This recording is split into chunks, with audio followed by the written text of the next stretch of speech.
இந்த கருத்தை நான் வரவேற்கிறேன் மேடம். ஏன்னா அது சரித்திர உண்மை. அது இதுல மறைத்து பேசுவதற்கான எதுவுமே இல்லை. இதுல ஏன்னா எதிர்க்கட்சி தலைவர் திரு எடப்பாடி பழனிசாமி அவர்கள் அன்னைக்கு அதிமுக கட்சியை சில பேர் கபலீகரம் செய்வதற்கு முயற்சி செய்த பொழுது மத்திய பாரதிய ஜனதா கட்சியினுடைய ஆட்சி தான் உறுதுணையா இருந்தாங்க அப்படின்னு சொல்லி இருப்பது எல்லோருக்கும் தெரிஞ்ச ஒரு விஷயம்தான்.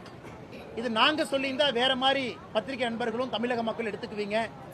அன்னைக்கு முதலமைச்சராக இருந்த திரு எடப்பாடி பழனிசாமி அவர்களே சொல்லும் பொழுது பாரதிய ஜனதா கட்சி தமிழக மக்களுடைய நலனுக்காக ஜெயலலிதா அம்மையார் அவர்கள் மறைந்த பிறகு இந்த இயக்கம் சின்னாபின்னமாக கூடாது, யாரும் கூட கபலீகரம் செய்யக்கூடாது என்பதற்காக இருந்தார்கள் என்பது இன்னைக்கு சரித்திரத்தில் அந்த கட்சியை சார்ந்த இன்னைக்கு பொதுச் செயலராக இருக்கிறவங்க பதிவு செஞ்சிருக்கிறாங்க. நான் அதை வரவேற்கிறேன்.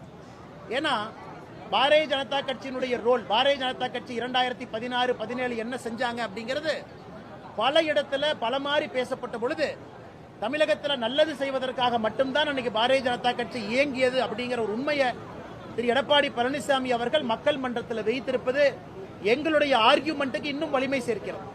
ஏன்னா தமிழகத்தை பொறுத்தவரை பாரதிய ஜனதா கட்சி தமிழகம் நன்றாக இருக்க வேண்டும் என்கின்ற ஒற்றை குறிக்கோளோடு மட்டும்தான் 2014 ஆட்சியில் இருந்திருக்கின்றோம். அதை திரு எடப்பாடி பழனிசாமி அவர்கள் மறுபடியும் உறுதிப்படுத்தியிருக்கிறார்.